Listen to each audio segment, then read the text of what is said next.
Welcome to Rogue Rodent Mystery. In this entertaining and intriguing class, your students will use scientific techniques to solve the mystery of the disappearing rodent. Mrs. Hawkins placed the class guinea pig safely in her cage and set off to the cafeteria. When she returned 20 minutes later, Alice the guinea pig was gone.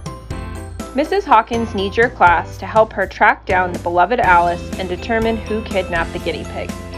Students will investigate Alice's disappearance by observing the crime scene, creating composite sketches, testing physics, and comparing shoe prints.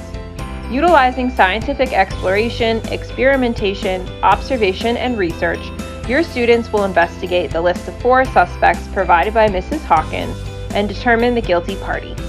This class is designed for grades kindergarten and first and is made up of 10 thrilling lessons.